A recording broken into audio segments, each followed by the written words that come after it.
It's the Kink Consultant Podcast, where we're turning up the heat on all things kink and dating, relationships, and pop culture. So close the door, plug in your headphones, and let's get down to it.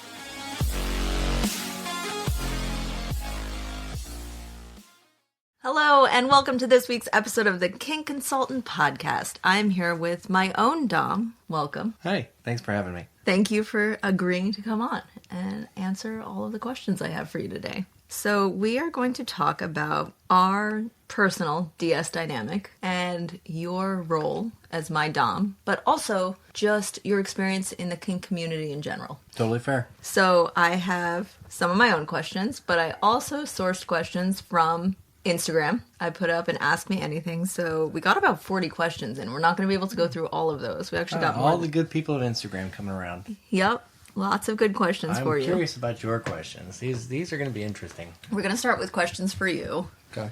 But like general questions. Okay. How long have you been in the kink scene? That's a really good question. I think that, like most people, I started in some capacity knowing at a very young age.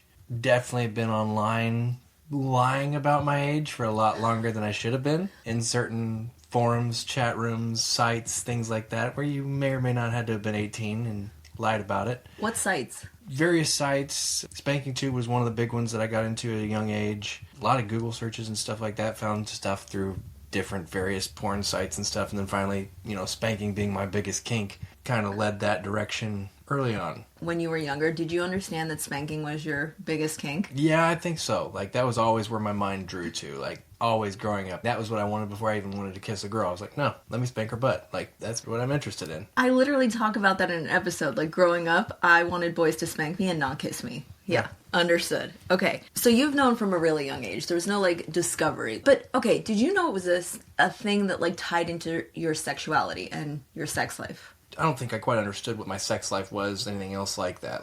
It was all a form of self-discovery. So, knowing what I did or didn't like, sexually, non-sexually, I knew it made my mind tick. I knew it definitely did something for my head. I didn't know what it was, but... Okay. Yeah. Did you know it was weird? You were into it? Oh, yeah. Okay. I've definitely felt weird the whole time. Other people didn't talk about it. Everybody else was talking about, have you kissed this person? Have you whatever? Have you...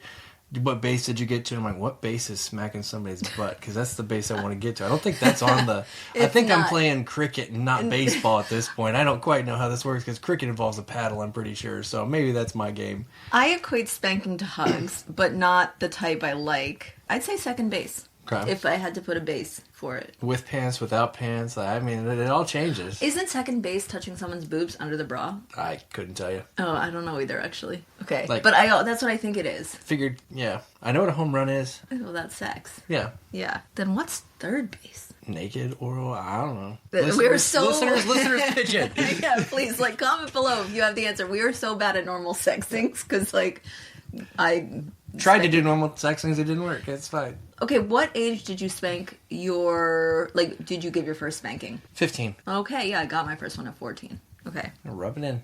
No. It's fine. Yeah. Okay. Did you understand, though, that this was, how you're going to be for the rest of your life? For me, the way I entered it, I was like, I'm going to secretly have this need met forever and just try and live a normal life. I never really considered having it in my relationship long-term, anything like that. I think for the big part, I never understood it would come to this level in my life. I knew that interest was going to be there and everything else. I mean, at 15, it was kind of that first girlfriend in high school situation. We kind of talked about it and everything else, but it was always in a flirty, fun kind of way. You never really, got deeper to the real root of it. So, yeah, let's just, smack your butt a couple times, stuff like that. Never really went too deep. And you're like, oh, okay, well, at least it satiates my appetite for now.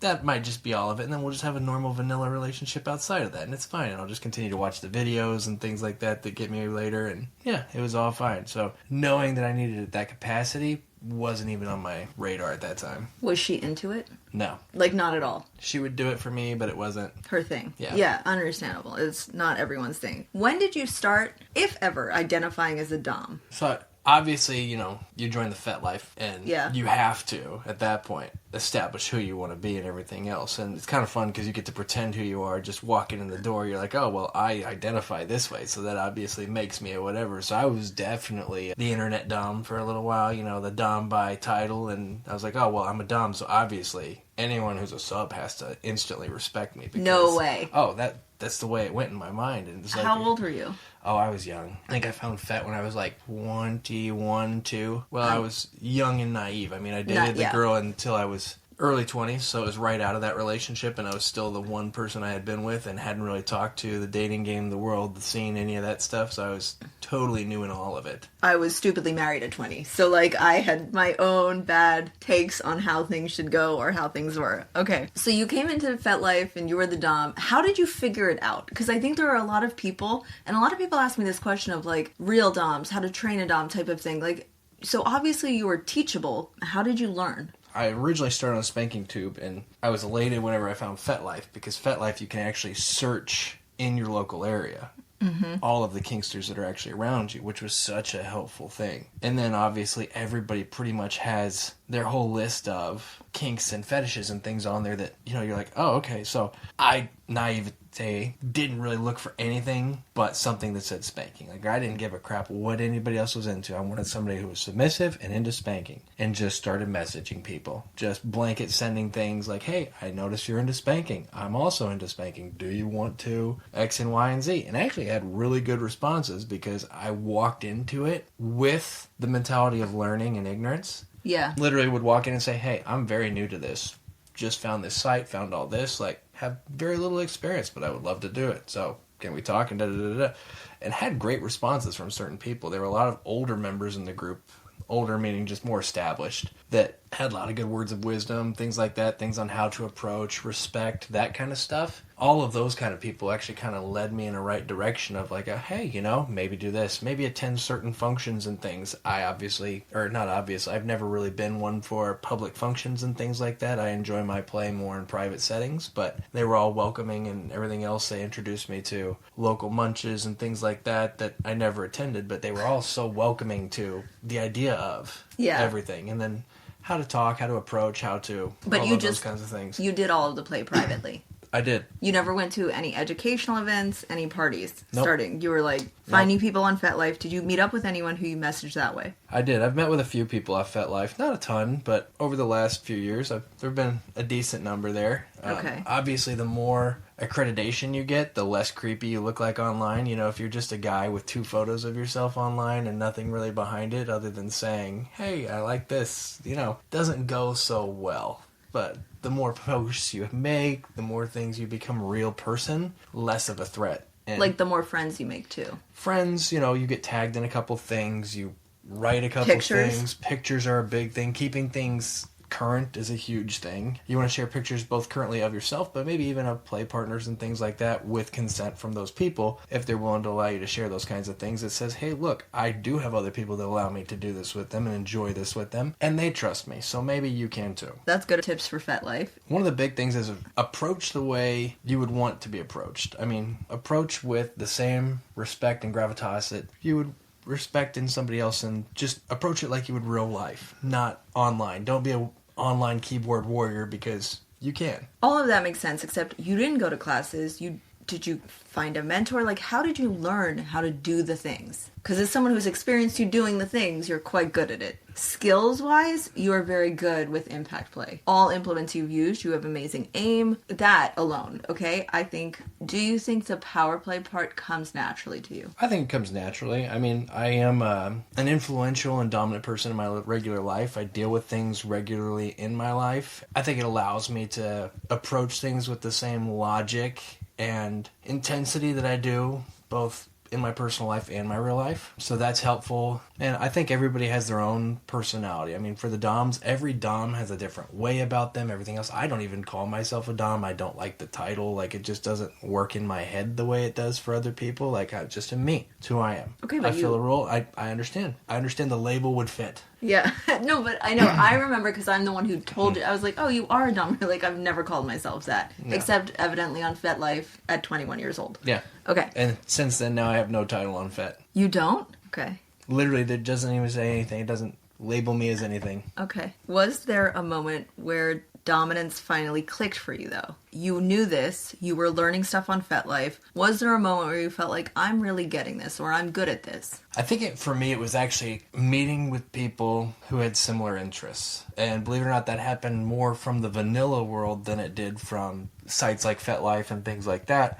Meeting women who were into the same thing and into that dominant that let me step into that role, because trying to be dominant with people who are not into that doesn't really work. It doesn't empower you the same way. It doesn't allow you to flex those mental and physical muscles in the same way that is productive and enjoyable for both people. And I'm one of those people, if it's not enjoyable for both parties, it's not going to be enjoyable for me. I think that's a really hard way to do it, because sometimes you are just going to do something for the other person, and that person is sometimes just going to do things for you. It's and still at that enjoyable. Part, there's an enjoyment aspect in that. Like, there are things that I do for you and things that you do for me that we wouldn't necessarily ask for. However, we enjoy it because we enjoy each other and we enjoy pleasing the other person. And in that aspect, it is enjoyable. Maybe not the act itself, but the giving in the act itself is the enjoyable portion. Whereas with people who aren't of the kinky mindset, wouldn't enjoy it one way or another. They would just sit there, suffer through it, be like, okay, are you done? Like, True. Can we move on? Hey, I have a secret I'm finally ready to talk about. I've never really been a vibes girl. I know, shocking coming from the kink consultant, but that's changing. I'm teaming up with my friends at Babeland for an 8-week self-pleasure journey.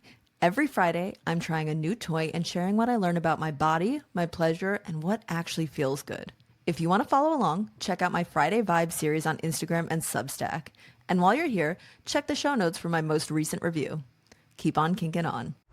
What's one thing you do for me that you don't fully enjoy? Somebody really is a bitey little punk sometimes.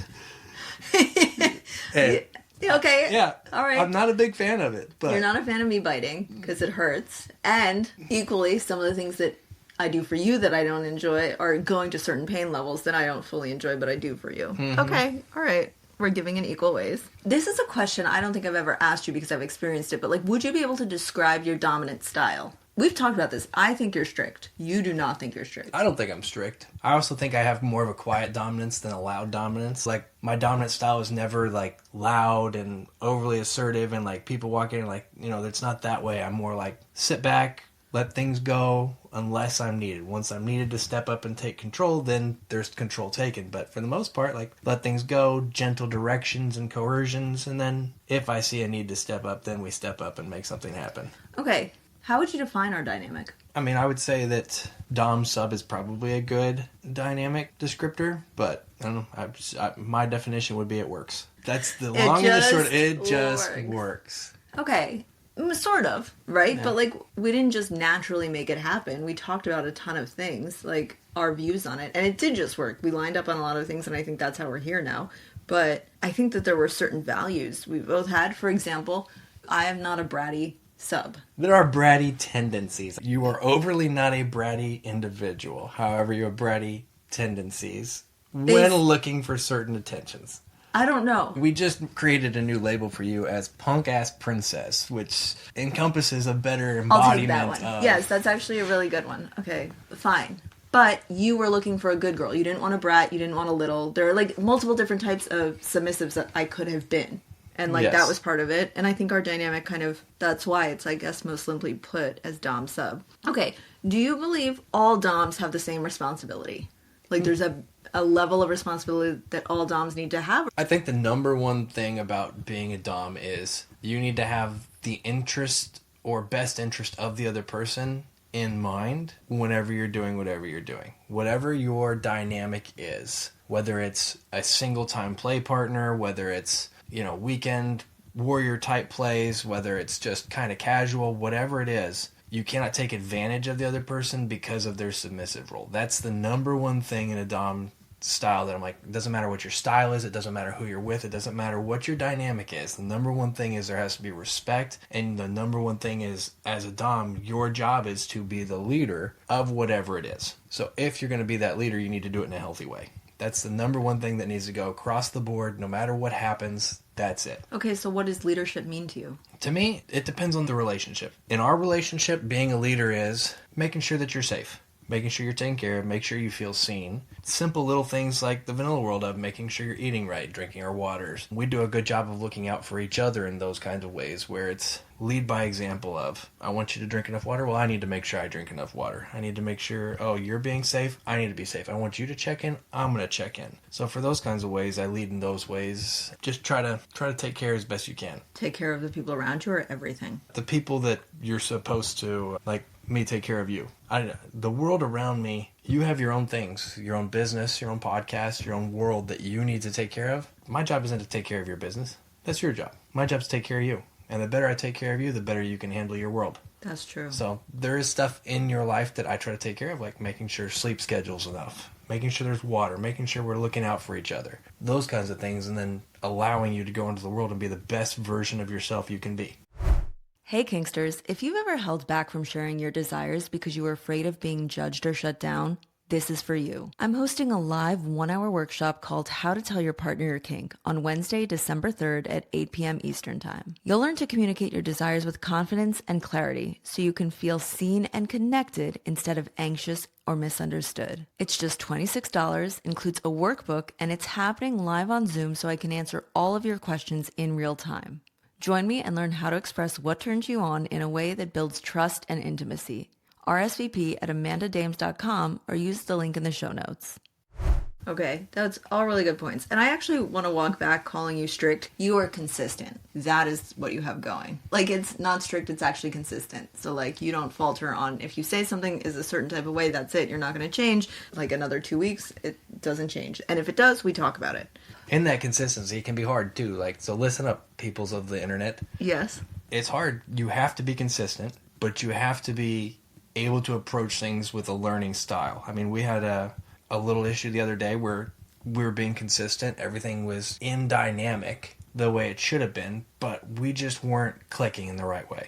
It was one of those things where we worked through it, we got through it, but that consistency is what's important in setting up those boundaries and then like, hey, listen, this is the way things have to progress in our relationship. If there's an issue, we can discuss it and everything else. That's how we do things, and we're still organizing, we're still figuring out our dynamic. I mean, we're still new. And those were something, it was a new thing for us. And we figured it out, and we've learned new communication styles and how to do things. We're learning better ways to communicate how we're feeling in things, that if we need to, the last thing we discussed was being able to pause. Yeah. In the relationship. Like, if we're not feeling it right now, both of us, one person, the other person, that doesn't mean necessarily whatever's happening just ends and it's forgotten about.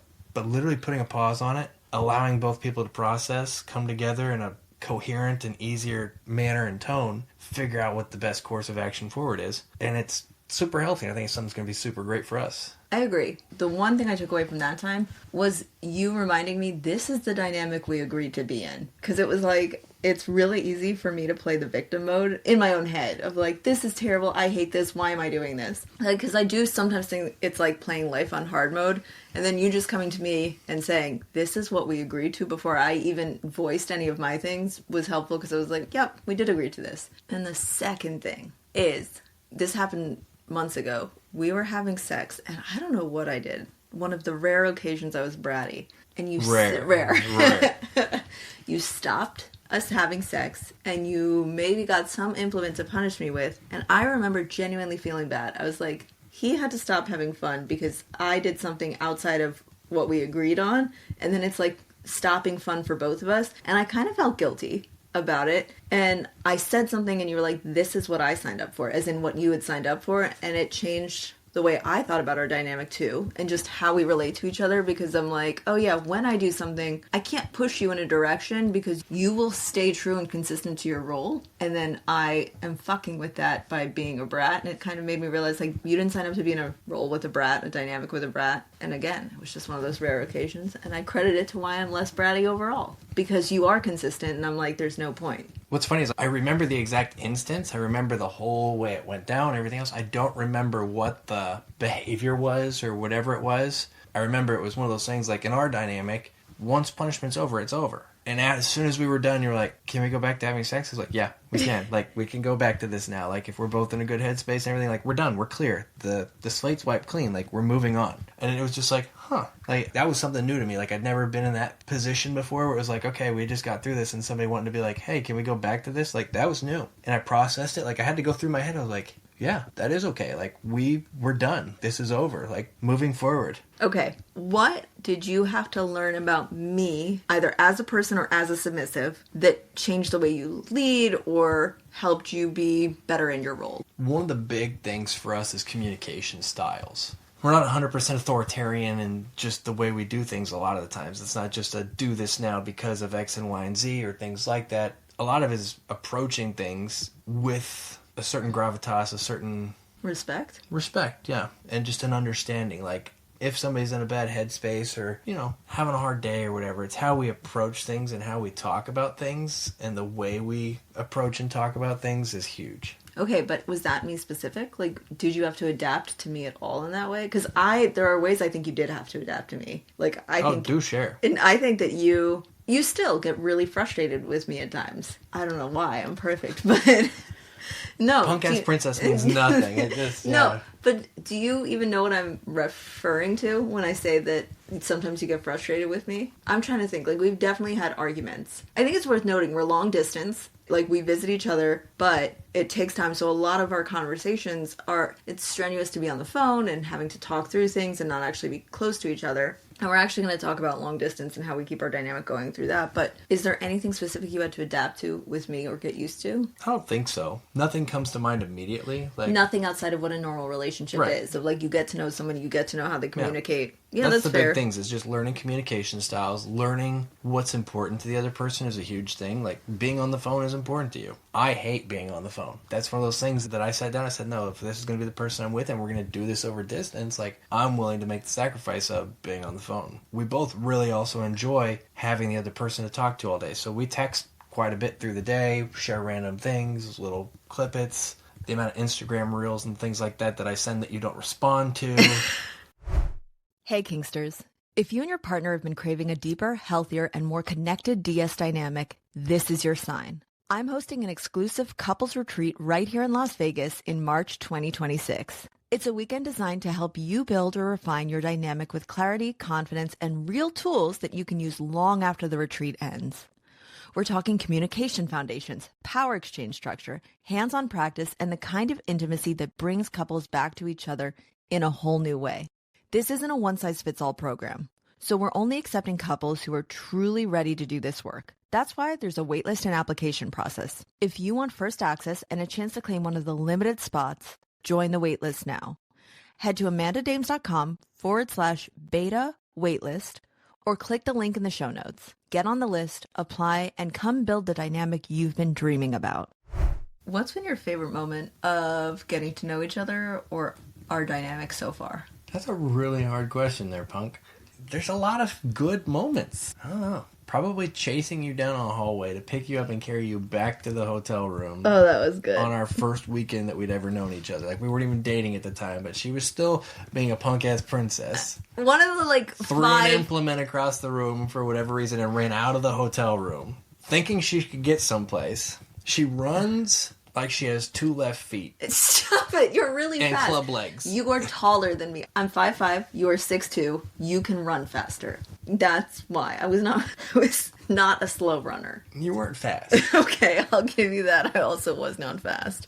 That's your favorite moment? Okay, that's fun. It's definitely one of my favorite moments, yeah. Okay. Do you want to hear my favorite moment? Yeah, please. Do you think you know it? No, I don't think I do. I don't think you do either. It was when we were on the phone to each other and I was talking. We weren't even fully dating yet. We were getting to know each other. And I talked to you about wanting to maybe have other play partners while we were still figuring it out. Because I was like, we're not official. And you talked to me. You just had this like really no bullshit approach to it. You weren't angry. You just explained, this is what dating intentionally means to me. And if that's not what it means to you, then we're not on the same page about this. And I know what I'm looking for. And I remember in that moment, you laid it out so clearly. All of my defenses came down, like walls came down and everything. And I just thought, oh, this is a leader. And it was like one of the first conversations where we had where it wasn't just fun, it was a serious conversation. And I felt like you were leading. And I was like, okay, this is an option to go in this direction, or I can have multiple play partners. And that was my favorite moment because it was the first thing that changed anything for me in a big way. So that stands out.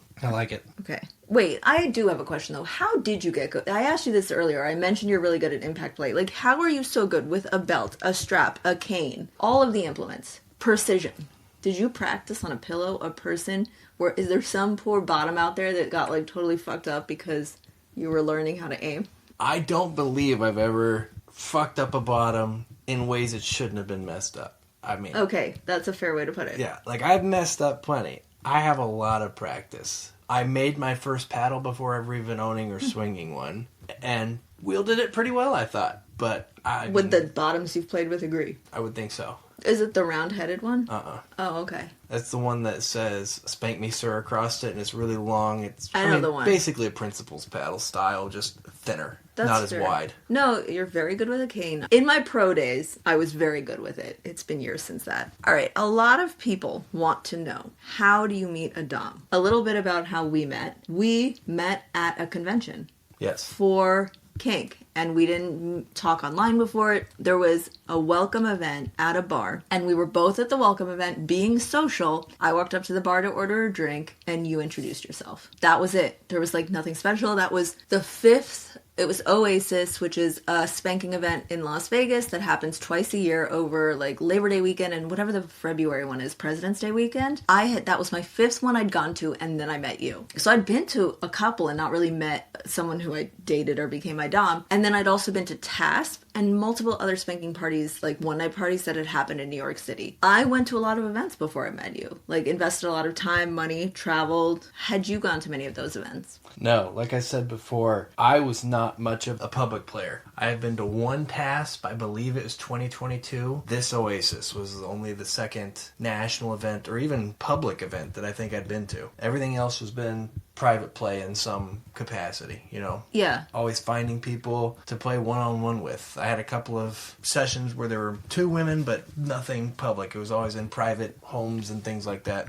Okay, so how are you meeting those people? People want to know how to meet a dom. I actually think that speaks to how you had much more opportunity. There are more subs than doms. So you had a bigger pool to pick from. Doms are genuinely, whether you're a man or a woman, if you are seeking a dom, they are harder to find because you have so many options. What is your advice to subs looking for a dom? We are both in very tricky situations. As a dom, I can't really get online and say, I'm looking for X and Y and Z, because the world out there labels you as a weirdo or a creep real quick if you are into certain things, you know, you... Within the dom subspace. Like, yeah. I feel like after, like, there's a dating app called Feeld, F-E-E-L-D, and now there's BD app, B-E-E-D-E-E, and I'm going to put a link to BD app in the show notes because that's specifically for people into kink. Those apps exist, and I think saying you're a dom on those makes it much easier. Don't you think it's gotten easier to say you're a dom, or do you specifically mean being into impact play? I just mean in general, like, a lot of people, I don't have a good answer for this without sounding too... No, say it.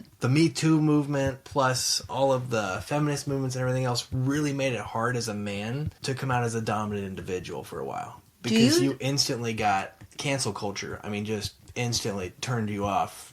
Do you think so? People. Oh. I think what it actually was is every idiot calling themselves a dom and acting like you acted at 21, as opposed to real doms. Because I've met real doms online. Do you think...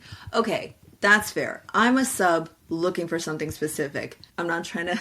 I jumped on you there, but I'm like, okay, fair. On those dating apps, it's harder because you also could receive a lot of hate. You can. The funny thing is I'm always open in my communication. Yeah. So putting yourself out there is obviously the hardest thing in anything. And that's going to be your number one struggle when looking for anything, is you do have to put yourself out there in some capacity. There are ways to put yourself out there that aren't as open and apparent as others. They're a little, what do they call them now? Easter eggs and things like that you can drop in certain dating apps and things like that in conversation just to see how people bite. Throw the fish hook out there, see what you catch kind of thing. If there's no nibbles on it, you just kind of move on. I give advice on like a emojis to use, ways to hint at it. But obviously, you didn't even have to go to parties to meet people. Like, you were meeting people. I met people in the vanilla dating apps is the way I met people. And I'm not saying it's easier for you, except I am saying it's easier for you. As a guy who's willing to take on a dominant role, maybe you weren't having your needs met exactly, but a lot of people were looking for doms, so you would fit together in a specific way. Are you telling subs to look for people on dating apps? Are you saying when they create a dating app, hint at it? You're going to find a lot of frustration. If you're looking for something very specific, it definitely limits your pool down. And so you are going to find a lot of frustration in that. If that's what you're looking for and all you're looking for, you need to do it with intention. You're going to be more frustrated, in my opinion, going out there looking for that and then continuing to settle for the things that aren't what you're looking for. You're like, oh, I'm on all the dating apps. I'm putting my feelers out there, but I'll entertain all of these other ideas too. Like, no, if you're looking for this, then you put Easter eggs in there. One of my Easter eggs that I used to use, I forget what dating app it was, it was a prompt and it said, what's one of your shower thoughts recently? And I was like, adults are probably spanked more than kids nowadays. Anybody who commented on that as their first intro, I was like, okay, you're commenting on the spanking thing, the one thing that mentions the word spanking, and then you come in a little flirty. You're just like, most people I talk to, whenever they comment on this, they're secretly into spanking. That was a simple segue in, and then you talk about it, you kind of joke a little bit. You can't move strictly into that conversation because then you're just the weirdo talking about spanking online, but you flirt with a little bit, then you flirt with them, you get to know them a little bit, and then you say, okay, so let's talk about this if you don't mind. Let's go back to and talk about what level is this, because everybody, to some capacity, I believe most traditional women like to be spanked in some capacity. I mean, whether it's a smack on the butt walking behind them when they're making breakfast, whether it's holding the door open. Yeah, that's like a tap, though. It not is. What we're talking about. Here's the thing. I've met people who say they're into spanking, but what they meant was just while they're doggy styling, just during sex. Which is my least favorite. But anyway, what is the best Easter egg you've ever seen that someone was submissive? I actually have had friends that do this, and theirs was always, I only like vanilla in my ice cream. It's simple, it's effective, that's what they were, or I only like vanilla sprinkles. Something like that, because otherwise people don't really, they look past me like, oh, they only like vanilla sprinkles, or, they don't like the chocolate or the rainbow or whatever. No, just that little bit, then the right people see that. Whenever you have the right code word, only the people who need to read it can read it. And then, like I said, you're not putting yourself out there as hard. You're definitely putting yourself out there, but the only people who are going to see it and understand it are people who understand it. So they're not going to be the judgmental ones. Okay, that's fair. My advice is that people should be going to these events if they want to meet someone, both doms and subs. I think it's worth it. We differ on this because we talk about it a lot. You share a lot of other opinions. I'm an extroverted person. I like to go talk to people. I'll show up to any event and find people to talk to and have a good time. You're kind of like that, except when it comes to kink events. Yeah. I mean, I could still talk. I could sell ice to polar bears. But it doesn't bother you to go to kink events? Not really. Then why did you not go to so many? I don't enjoy that style of play, I guess. What style? I enjoy more interpersonal communication and things, and just the whole weekend running around frolicking kind of thing just isn't my style. And if I'm going to be spanking somebody or playing with somebody for the weekend, for me, I'm too jealous a person to want to share that with other people, if that makes sense. So you want more intimate connection. Yeah. Okay, what made you go to this event? Friends. I had friends going that were like, you need to come out here and do this. And I was like, all right, well, they've asked me ever since. It was the same friend I went to TASP with in 2022. Okay. She was also the same friend that was like, you should really sign up for this. And I had another good friend that was like, I haven't seen you since TASP 2022. You should come out for this one. And I didn't buy my ticket till 2 weeks before the event, and then went out there. My hotel room was not in the block that everybody else's hotel room was because I was late to the party and everything else, which usually means I get a better hotel room, but don't try to take that hack from me. Okay, I'm glad you did show up, so thank you to those friends who forced you to come to that event. But, you made friends by showing up to the event in the first place. And then they're the ones who, ultimately, that led you to meet your girlfriend and your submissive. Correct. I just want to, really say that I understand how difficult it is, how much you are not a fan of parties. But what happened is you went to one party, developed friendships. Those friends led you to come to another party, and that is how we met. Yes. It's a way that works, and I understand people don't enjoy putting themselves outside of their comfort zone or doing things you were like, well, I'm not into playing like this. But there are many people, there were hundreds of people there to meet and talk to and become friends with. And I will say, if you do go to these events, play inside your comfort level. Just because you're at this event doesn't mean you have to play with everybody. It doesn't mean you have to go outside your comfort levels. It doesn't mean you have to be in the public spaces and the rooms and everything else. There are events you can go to and certain things you can go to. I mean, one of the big events that I enjoy is the dinner and the dance. Everybody dresses up, and I had buttons on my shirt, which is not normal for me. I'm much more blue collar than that. Wore some nice slacks. She wore a beautiful dress. Nice dinner, and then there was a dance afterwards. So it's,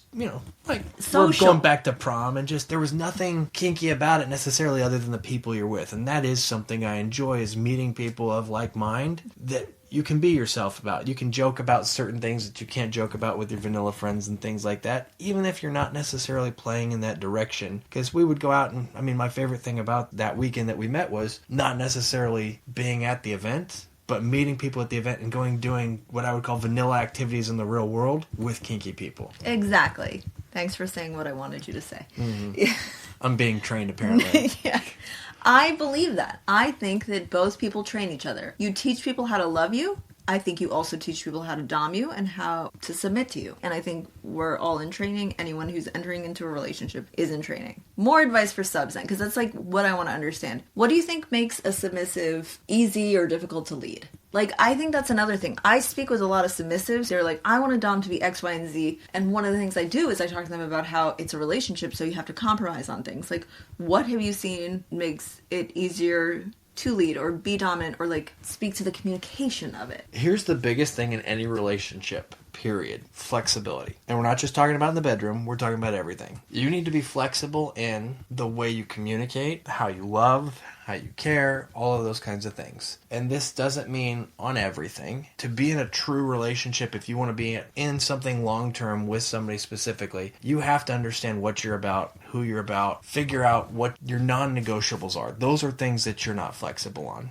And you need to communicate those early on. But everything else is flexible. You need to be able to hear and listen to understand and respond to make a difference. Listening to understand what the other person's going through is the number one big thing. So if you're a submissive person trying to get the dom to do something or trying to explain how you feel, you need to be able to explain it, but they also need to be able to listen to understand it and not listen to respond. And that goes both ways. As a dominant person, you need to listen to understand and then respond to be heard, but also you need to be willing to be a little flexible. If your dominant style doesn't 100% work, it's not going to work. Being somewhat flexible in that and the way you communicate, there are certain ways that we communicate now that the gung-ho approach isn't always the best approach. Would that have been your natural approach before? Not necessarily. I think at a young age, whenever I was doing it, that would be my approach. I was like, oh no, I have to be the most dominant person. And I still struggle with that. Like, there are times where I'm like, no, I have to do this because I'm the dominant one. And obviously the brain's just doing what the brain does, and you talk yourself out of it. But I have to process through that thought process of like, no, I don't have to just be dominant here. Like, I can step back a little bit and listen a little longer. But at the end of the day, as the dominant one, you have to be the one that leads. So you can also lead by giving up the reins. It sounds asinine, I understand, but like, if you don't know or don't understand, it's just as powerful to lead by saying, I was wrong. I messed up. You probably shouldn't have been punished for that. Thank you for taking that. We'll communicate that better next time. Or have you ever punished me and regretted punishing me? No. No. Okay, alright, I was like, wait, no. Have I gotten something I didn't deserve? No. Have I done it in the past? Yes. Okay, fair. Have I got so gung-ho that I'm like, no, I am in charge, you are not in charge, like, you did this and this and this and this, and it was a misunderstanding through the whole thing. How do you learn emotional regulation then? Because I think it does get really emotional. It does. For me, I never spank whenever I'm overly frustrated. Obviously, the little things that you're a little frustrated and things like that, sure. But if you don't feel emotionally regulated in your own self, probably shouldn't be engaging in any kind of activity like that. Let your mind calm down, let yourself refocus, calm the waters, then reapproach. And it's okay to say, I'm not in a place to deal with this right now. I need to separate. Something we did in our relationship is we set up a rule that said, if we need space, we communicate space. Now, that means that we tell each other, I still care about you. I need to separate. I'm going to separate for this long, however long that is. Or if you don't know, I don't know how long that is.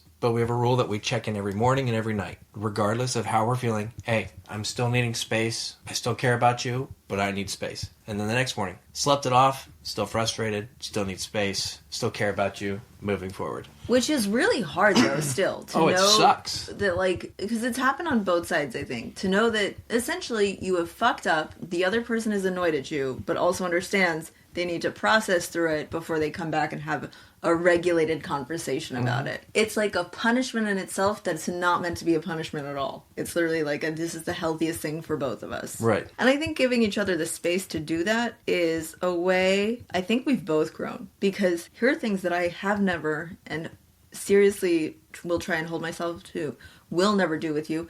I have never hung up the phone on you. And I have done that in previous relationships. And we've been frustrated enough at each other on calls at times, because long distance is hard, that I think that there are times where I easily, in the past, with a different partner, would have just hung up. Well, and it's funny because there are times that you've said things like, okay, I need to go. I'm like, no. There have been certain discussions and things we've had on the phone where you're just like, I just need. I'm like, no, we're going to sit right here. We're going to talk about this longer. Like, even if we're not hanging up, we're not hanging up this way. Like, that, no, that's like we're going to continue to talk. One really big breathe. time. Yeah. But that's where you lead. Like, it wasn't bullying. It wasn't trying just to throw weight. It was no, like, this is my job to lead this role. I understand we're both frustrated and everything else, and a lot of this is coming through emotion. Calling that emotion out and saying, this is where it is, this is what I see, is a healthy thing to do. Calling the demons to light in anything is a huge thing. It's hard to do, especially with yourself, but with other people too, because then they get frustrated. I mean, some people don't like having their demons called out. I don't, but it's super healthy, because once you bring them to light, you give them the time of day, now all of a sudden they have no power. Yeah, that's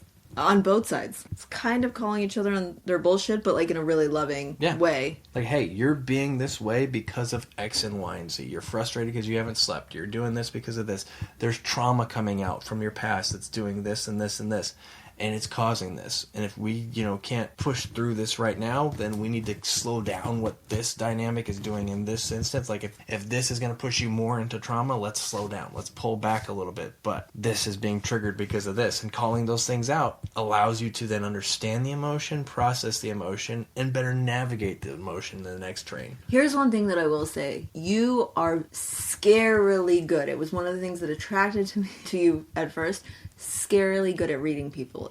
You are one of the best people I've ever met at reading people. In fact, when we went to a group lunch, our first time really hanging out with each other, we were at a group lunch. We knew we were interested in each other to a certain extent, but I got lost in thought, as I do sometimes, and you looked at me and said, "Where'd you go?" Implying that I was not really with the conversation because you noticed it. And I don't think anyone else at that table would have noticed. Everyone has certain strengths and weaknesses. That's a strength of yours that I don't take for granted. So finding those things out about the other person is helpful too, and then never weaponizing that. That's the big thing, is never weaponize anything, especially if somebody's being vulnerable with you, sharing with you, that kind of stuff. And this counts both in the relationship and out of the relationship. If that relationship ends for whatever reason, you don't then go and try to weaponize any kind of thing shared in trust. I mean, that's just poor taste. But the big thing is, there are things we share with each other that we don't share with other people, number one. But number two, we hold that securely for the other person. You don't ever use it as a weapon. You don't ever try to leverage it as a position. There are ways we don't push each other's buttons because we're giving each other the ammunition to burn down, take the whole person down, and we don't use that against each other. Never. But that, again, that's just like common decency too. That's being in a healthy relationship. Right. In this same regard, nothing is stupid. If somebody feels vulnerable about something and they share it with you in vulnerability, no matter how foolish it sounds or inadequate or, undeserving of attention, that meant something to that person, we hear that person. Give me an example of that. Is there something that I have shared that you thought, well, think about it. Take a second. Like, I'll think about it. I've shared that you were like, this has no merit, no weight, but it's something that she thinks or feels. Nothing comes to mind, but I also have that short-term memory of whenever, like, if I'm not immediately thinking about it, the ADHD side of my brain just puts it so far back until it's triggered back up by something else. Mm-hmm. So I'll be up at 2 a.m. in the morning and I'll roll over and I'll be like, we need to go re-record because I just thought of something or whatever it is. But yeah. No, you know what? For me, there is an example I think that you took seriously even though you didn't. We got in like a joke fight. I don't even know, like that's such a stupid thing to call it, but it was. And you made a joke about me being dumb or something. And it was a joke, but I was so upset by it. Like it kept me up that night. There was something that happened where I went to turn on the fan or something and you're like, oh, you have to turn the light switch on before you press press the fan button. And I was like, that's when it all came out. Because I was like, you think I'm dumb, you think I'm stupid, you said it. And like, you took the time to explain that that's not how you felt at all. And I think we decided there are no more joke fights happening anymore. The problem with those joke fights is a lot of times they just put everybody one-ups the other person, and somebody ends up hurt more than the other person, and that's whenever it always ends. Well, that's because you made a joke about my intelligence, but I pulled out something that I knew was just gonna, I was like, we're going nuclear on this joke fight. And that's where I had to step up and stay with my consistence and say, that was too far. Yeah. We're done. We're not having this conversation But anymore. And we walked past it. I should have also said, okay, no, this is too far. You Right. really upset me now. The reason I bring that up is I really felt like we had a very serious conversation where you heard me out, and it wasn't just like, I don't feel this way. I think some of those things stick sometimes. And that's the hard part is if you hear of your partners, your play partner, your relationship partner, whatever partner you want to have, even your friends. I mean, this is something that is common decency. If you have friends that have insecurities and things like that, you just don't make those jokes. If somebody's insecure about height, weight, the fullness of their hair, their skin tone, whatever it is, you don't use that as a leverage point to make fun of, even in little ways. You just don't. If they're not comfortable 100%, you just don't need to push those buttons. Trust me, there are 100 other ways to make fun of somebody if you want to make fun of them. Just don't use those ones. Yeah, that's good advice. If you enjoyed this episode, don't forget to subscribe, leave a review, and share it with anyone who might find it interesting. And if you have any questions or topics you'd like me to cover in future episodes, feel free to reach out. Email info@thekinkconsultant.com. Until next time, keep on kinking on.